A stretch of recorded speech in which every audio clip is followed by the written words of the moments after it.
ఆంధ్ర రాష్ట్రంలో మీ అందరికీ తెలుసు రెడ్ బుక్ రాజ్యాంగం నడుస్తుంది.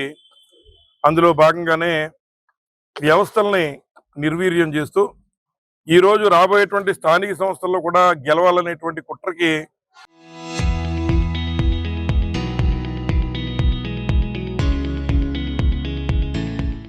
ఇవాళ ఈ కూటమి నాయకులు చెరపడ్డారని చెప్పి సందర్భంగా మీకు మనవి చేస్తున్నాం. ముఖ్యంగా డాక్టర్ బిఆర్ అంబేద్కర్ కోనసీమ జిల్లాలో జగన్నాథపురం అనేటువంటి గ్రామంలో మేడిశెట్టి ఉషారాణి అనేటువంటి ఒక సర్పంచ్ గారు ఉన్నారు.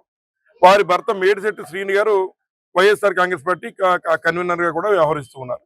ఏదైతే మొన్నటితో ఆవిడ పదవీ కాలం పూర్తి అయిపోయిన తర్వాత మళ్ళీ కొంతమంది వచ్చి వారిని మళ్ళీ మీరు రాబోయేటువంటి ఎన్నికల్లో మీరు కానీ మీ పార్టీ సైడ్ నుంచి కానీ పోటీ చేయకూడదని చెప్పి ఒత్తిడి చేసినటువంటి తరుణంలో ఆమె దానికి నిరాకరించడంలో వారికి ఉన్నటువంటి సొంత ఆస్తుల్ని ఇవాళ ధ్వంసం చేసేటువంటి నీచ కుట్రకే ఇవాళ ఈ కూటమి నాయకులు మరి తెర తీశారని చెప్పి సందర్భంగా మీకు మనవి చేస్తున్నాను. ఏం చేతంటే నేను ఒక ఆర్డర్ ఒకటి ఇచ్చారు, జిల్లా కలెక్టర్ గారు ఇచ్చిన ఆర్డర్ చూశాను.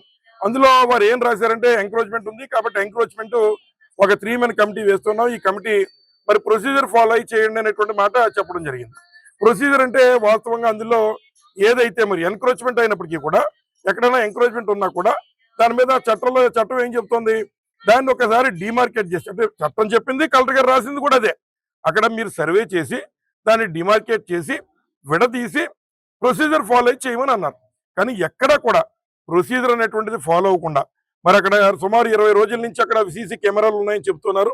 అటువంటి ప్రొసీజర్ ఫాలో అవ్వకుండా నోటీసులు కనీసం ఇవ్వకుండా ఈరోజు సుమారు 40 మంది అక్కడ కాపురాలు ఉంటుంటే వారి మీద కక్ష సాధింపుగా ఇవాళ ఉన్నటువంటి షెడ్లన్నీ కూడా పోలీసు వాళ్ళని, ప్రజలకి రక్షణ కల్పించాల్సిన పోలీసుని ఇవాళ కూటమి తొత్తులుగా ఉపయోగించుకుని ఇవాళ కొన్నటువంటి మన షెడ్లన్నీ కూడా పాడు చేసి వారికి సుమారు 50-60 లక్షల రూపాయలు నష్టం చేకూర్చే కార్యక్రమం చేశారు.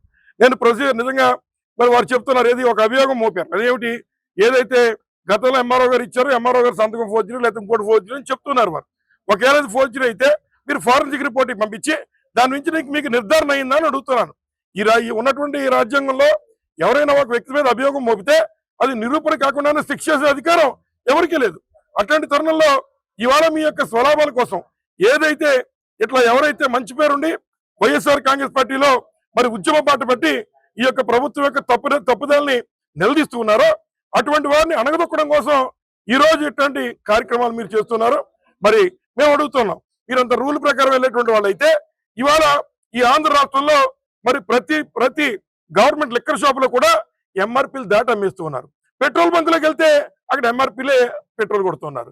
మరి కానీ ఏదైతే మరి ఈ లిక్కర్ షాపులకు వెళ్తుంటే అక్కడ ఉన్నటువంటి 20-40 రూపాయలు అదనంగా వడ్డించి మరి ఇవాళ వాళ్ళు మరి డబ్బులు వసూలు చేసే కార్యక్రమం ప్రభుత్వమే చేస్తుంది. ఈ దోపిడీ దొంగ ప్రభుత్వమే, ఈ దోపిడీ దొంగ నారా చంద్రబాబు నాయుడే, లోకేష్ గారు ఈ దోపిడీ దొంగ. మరి అట్లా అయినప్పుడు మరి వ్యవస్థలో ఉన్నటువంటి జిల్లాకి ఏదైతే లెటర్ ఇచ్చిన జిల్లా కలెక్టర్ గారో లేకపోతే ఎక్సైజ్ కమిషనర్ గారో మరి ఇమీడియట్ గా దాని మీద కూడా మీరు యాక్షన్ తీసుకోవాలి కదా. మరి అక్కడ మీరు యాక్షన్ తీసుకోవడంలో ఎందుకు వెనకడుగు చేస్తున్నారని అడుగుతున్నాం. ఎట్లా కక్ష సాధింపు చర్యగా మీరు కార్యక్రమాలు చేస్తే దానికి తగిన పర్యవసానం రాబోయేటువంటి కాలంలో మీరు పొందుతారు. ఆ కార్యక్రమం మీద ఇవాళ ఉన్నటువంటి వైఎస్ఆర్సీపీ శ్రేణులు కానీ అలాగే గన్నవరం శ్రీనివాస్ గారిని కూడా అభినందిస్తున్నా.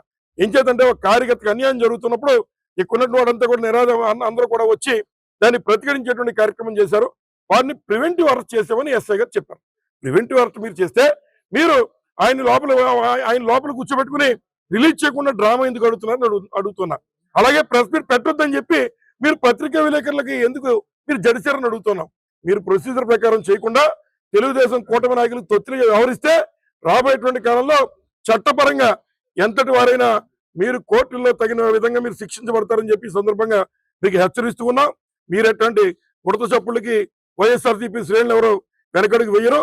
అంచేతే శ్రీని మళ్ళీ రిలీజ్ చేసే వరకు ఎక్కువ ప్రతి ఒక్కరు కూడా ఉద్యమించి మరి వారిని ఇంకా రిలీజ్ చేయించి బయటికి పట్టుకెళ్తూ ఉన్నాం. వారే చెప్పారు ఎటువంటి కేసులు లేవని. కేసులు లేనప్పుడు మరి సీని గారు మీరు స్టేషన్లో ఎందుకు కూర్చోబెట్టుకున్నారు? గుడ్లన్న పెడతాడా? ఎందుకు కూర్చోబెట్టుకున్నారు? పొద్దున్న నుంచి వైఎస్ఆర్సీపీ కార్యకర్తలను తీసుకొచ్చి మీరు స్టేషన్లో మరి 30 మందిని అరెస్ట్ చేసి ఈ రకమైన కార్యక్రమాలు చేయడానికి మరి మీరు పోలీసు కూడా మరి ఈ రకంగా కూటమి నాయకుల చేతిలో ఒక కీలుబొమ్మగా మారిపోవడం రాజ్యాంగబద్ధంగా కరెక్ట్ కాదు అనేటువంటిది పోలీస్ డిపార్ట్మెంట్ కూడా మరి అర్థం చేసుకోవాలా. మీరు ఈ రకంగా మీకు వ్యవస్థకున్న పేరుని పాడు చేయడం కూడా కరెక్ట్ కాదని చెప్పి కూడా ఆ రకంగా వ్యవహరిస్తున్నాను అధికారులకు కూడా ఈ సందర్భంగా తెలియజేస్తూ తప్పనిసరిగా మీరు ఎట్లాంటి ఒడతుపులు ఎన్ని ఊపినప్పటికీ కూడా ఎక్కడ వైఎస్ఆర్సీపీ శ్రేణులకు ఇబ్బంది వచ్చినా ఉన్నటువంటి వైఎస్ఆర్సీపీ శ్రేణులు తప్పనిసరిగా ఉద్యమిస్తాం, ప్రతిఘటిస్తాం. దీన్ని కూడా ఒకవేళ తప్పేమైనా ఉంటే తప్పనిసరిగా కోర్టులో చట్టరీత్యా వారు వ్యవహరించుంటే మేము కూడా సహకరించి ఉండేవాళ్ళం. కానీ చట్టరీత్యా కాకుండా వారు ఇవాళ ఎవరైతే మరి పోలీసులు కూడా ఎక్కువ మందిని తీసుకొచ్చి రౌడీల మాదిరిగా వారి పోలీసు వాళ్ళని పెట్టి అక్కడ 40 మంది కాపురాలు చేస్తుంటే వారందరినీ నిర్దాక్షిణ్యంగా బయటికి లాగేటువంటి కార్యక్రమం చేశారు. దీని మీద తప్పనిసరిగా చట్టపరంగా ముందుకెళ్లే కార్యక్రమం చేస్తాం. ఏదైతే మరి శ్రీని గారు కానీ మేడిశెట్టి ఉషారాణి గారు ఎవరైతే మరి సర్పంచ్ గారు మాజీ సర్పంచ్ గారు ఉన్నారో వారు తప్పనిసరిగా వారికి జరిగిన నష్టం మీద చట్టరీత్యా ముందుకెళ్లే కార్యక్రమం చేస్తారు. అయినవెల్లి మండలం కె జగన్నాథపురం గ్రామంలో అయినవెల్లి మండల పార్టీ అధ్యక్షులు మేడిశెట్టి శ్రీనివాస్ బాబు ఆయనకి సంబంధించినటువంటి గ్రామ కంఠం భూమిలో షెడ్ నిర్మాణం చేసుకోవడం జరిగింది. గత 3 నెలల క్రితమే ఈ షెడ్ నిర్మాణం చేసి అన్ని అనుమతులతో కూడా అతను ఆ యొక్క షెడ్ నిర్మాణం చేసి అక్కడ మరి ఇతర రాష్ట్రాల నుంచి తీసుకువచ్చి అక్కడ ఒక రొయ్యల పరిశ్రమ అనేది ఒకటి ఉంది. ఆ రొయ్యల పరిశ్రమలోకి లేబర్ని సప్లై చేయడానికి వారికి అందరికీ కూడా ఆ యొక్క షెడ్ని మొత్తం గదుల కింద నిర్మాణం చేసి వాళ్ళకి అద్దెకి ఇవ్వడం జరిగింది. ఆ అద్దెకిచ్చి దాంట్లో జీవన ఒక సాగిస్తున్నారు. వాళ్ళందరూ కూడా అక్కడ ఆ యొక్క జీవనం సంసారం కూడా చేసుకుంటున్నారు. అక్కడ ఆ కుటుంబాల్లోని అందరూ కూడా జీవనోపాధిగా ఉంటూ అలాగనే అక్కడ వాళ్ళ ఉదయం అంతా కూడా పనిచేసుకుని సాయంత్రం ఆ యొక్క షెడ్డుకి వచ్చి విశ్రాంతి తీసుకోవడం జరుగుతుంది. అలాంటిది ఈవేళ ఈ కూటమి నాయకులు ఈ రెడ్ బుక్ రాజ్యాంగం ఎలాగంటే ఉపయోగించి మా మీద మా మండల పార్టీ అధ్యక్షుడు మేడిశెట్టి శ్రీనివాస్ బాబు గారు రేకుశెట్టిని మొత్తం భూస్థాపితం చేయడం జరిగింది. ఈవేళ రెడ్ బుక్ రాజ్యాంగం అధికారులు అవనివ్వండి, అలాగనే పోలీస్ వ్యవస్థ అవనివ్వండి, అట్లాగనే ఈ కూటమి నాయకులు అవనివ్వండి, ఇది చాలా అన్యాయం. అలాంటిది ఈవేళ ఈ రాష్ట్రంలో చాలా చోట్ల ఇలాగ ఆక్రమణలు ఉన్నాయి. అయినవెల్లి మండలంలో చాలా చోట్ల ఇలాగ ఆక్రమణగా ఉన్నాయి. ఈ ఆక్రమణకు గురవుతున్నటువంటి వాటిని ఎక్కడ కూడా చర్య తీసుకోవట్లేదు. అలాగనే పీగన్నవరం నియోజకవర్గం కో కన్వీనర్ అయినటువంటి మోకా ఆనంద సాగర్ గారు మరి అయినవెల్లి మండలం నేదునూరు గ్రామంలో కుమ్మరి కౌశిక్ పక్కన 15 సెంట్ల భూమి ఆక్రమించుకుని మరి అతను అక్కడ ఒక శాశ్వతమైనటువంటి నివాస గృహం అనేది కడుతున్నారు. సిసిసి కన్స్ట్రక్షన్ తో స్లాబ్ వరకు వెళ్ళింది. ఇది ఎంతవరకు సమంజసం? అతనికి ఒక న్యాయము, మా పార్టీ అధ్యక్షుడు మేడిశెట్టి శ్రీనివాస్ గారికి ఒక న్యాయమా? మరి ఈ అధికారులకి కనపడతలేదా? ఇక అధికారులు ఎందుకు ఏం చేస్తున్నారు అంటే పైన ఉన్నటువంటి కూటమి నాయకులు ఈ యొక్క కూటమి ప్రభుత్వం ముఖ్యమంత్రి ఇచ్చిన ఆదేశాలనే పాటిస్తున్నారు తప్ప ఎక్కడా కూడా బిఆర్ అంబేద్కర్ రాసినటువంటి రాజ్యాంగాన్ని ఎక్కడ అమలు జరగట్లేదు. ఈ యొక్క నారా లోకేష్ బాబు గారు రాసినటువంటి రాజ్యాంగం రెడ్ బుక్ రాజ్యాంగమే ఈ రాష్ట్రంలో అమలు జరుగుతుంది. ఎప్పుడూ ఎక్కడ చూడలేదు, కానీ వీరి అడగలేదు.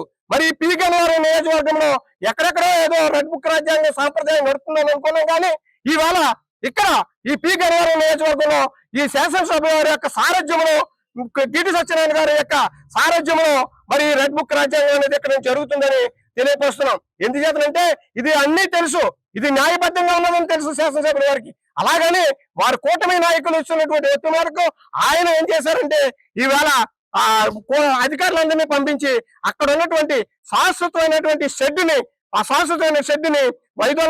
తొలగించడం అనేది చాలా దుర్మార్గం. ఇది శాసనసభ్యుల వారు గమనించాలి. ఎందుచేతనంటే మీ పక్కనే మరి మీకు సహసార కో కన్వీనర్ ఉన్నటువంటి ఆనంద్ సాగర్ గారి ఆక్రమణ కనపడతలేదా? శాసనసభ్యుల వారు గారి గమనించాలి, దీని మీద కూడా దృష్టి పెట్టాలి.